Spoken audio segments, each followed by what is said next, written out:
रावण के मृत्यु के बाद क्या हुआ मंदोदरी के साथ? मित्रों, रावण की मृत्यु के बाद उसकी पटरानी मंदोदरी सती होना चाहती थी, लेकिन राम ने उसे ऐसा करने से रोक दिया। मंदोदरी बहुत धार्मिक थी और ज्योतिष की प्रकांड विद्वान भी। आखिर क्यों इस पतिव्रता स्त्री ने देवर से शादी करने का फैसला किया? चलिए जानते हैं आज के इस वीडियो में। नमस्कार मित्रों, स्वागत है आपका आज के इस नए वीडियो पर एक बार फिर। मित्रों, जब भी दशहरा आता है, देश में जगह जगह रावण दहन किया जाता है।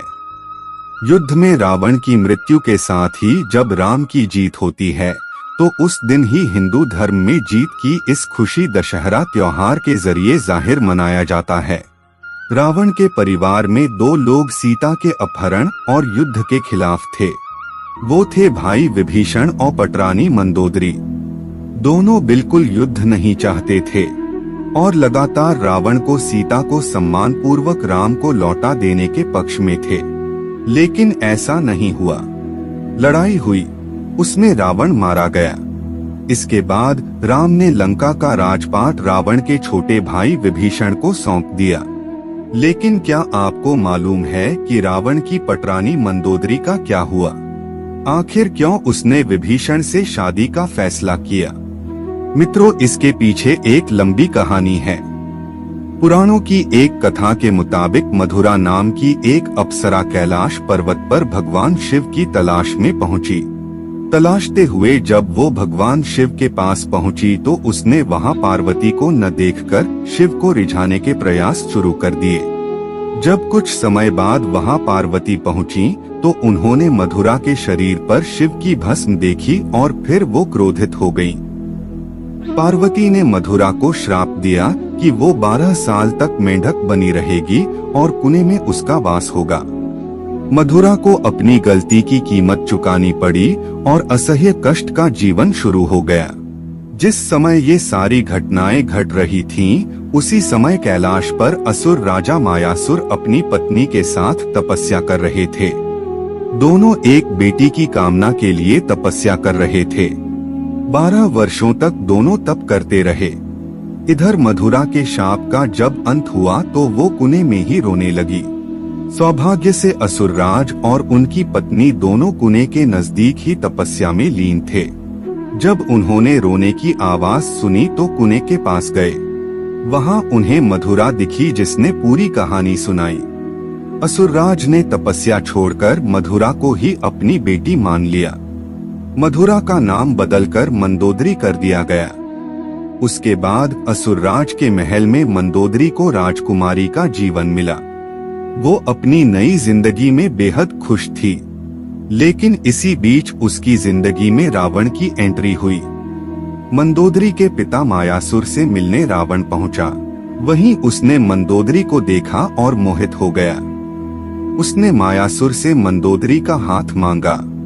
मायासुर ने ये प्रस्ताव ठुकरा दिया तो क्रोधित रावण मंदोदरी का अपहरण कर लाया। दोनों राज्यों में युद्ध की स्थिति बन गई, लेकिन मंदोदरी जानती थी कि रावण उसके पिता से ज्यादा शक्तिशाली शासक है। इसलिए मंदोदरी ने रावण के साथ रहना स्वीकार कर लिया। मंदोदरी का चरित्र रामायण में बेहद नैतिक दिखाया गया है।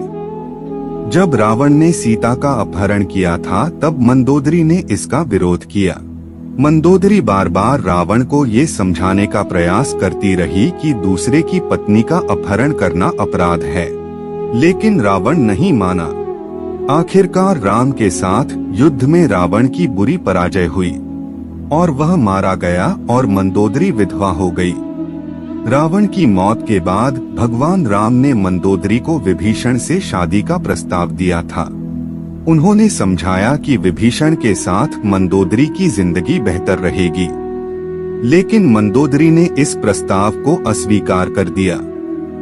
कहा जाता है कि इसके बाद एक बार भगवान राम सीता और हनुमान के साथ मंदोदरी को फिर से समझाने गए।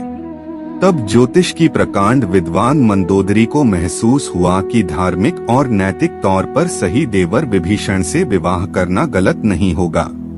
ये महसूस होने पर उसने इस प्रस्ताव को स्वीकार किया। विभीषण से उसकी शादी हुई।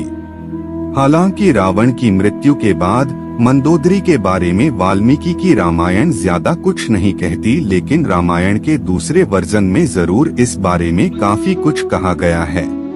रावण के मरने के बाद जब मंदोदरी विधवा हो जाती है, तब भगवान राम विभीषण को सलाह देते हैं कि उसे अपनी भाभी से विवाह कर लेना चाहिए। ये परंपरा उन दिनों मान्य थी, लेकिन विभीषण के पहले से कई रानियां थीं और वह इसके लिए तैयार नहीं थे। ये भी कहा जाता है कि अगर विभीषण ये शादी कर लेते तो उन्हें भाई की जगह लंका पर शासन का नैतिक अधिकार भी हासिल हो जाता। हालांकि ये भी कहा जाता है कि ये विवाह शारीरिक तौर पर पति पत्नी के तौर पर एक दूसरे के साथ यौन संबंधों की बजाय विशुद्ध राजकाज से जुड़ा था, क्योंकि मंदोदरी भी चाहती थी कि उसके पति के निधन के बाद लंका में स्थायित्व और समृद्धि रहे। वह राम से शत्रुता की बजाय मित्रता चाहती थी। रावण की मृत्यु के लिए उसने राम को कभी जिम्मेदार भी नहीं ठहराया। एक वजह ये भी बताई जाती है कि रावण के निधन के बाद मंदोदरी भी उसकी चिता के साथ सती होने जा रही थी, लेकिन राम ने उसे रोक लिया। इसके बाद मंदोदरी के पास देवर से विवाह करने के अलावा कोई विकल्प नहीं बचा था और इस तरह बाकी का जीवन विभीषण के साथ गुजारनी पड़ी।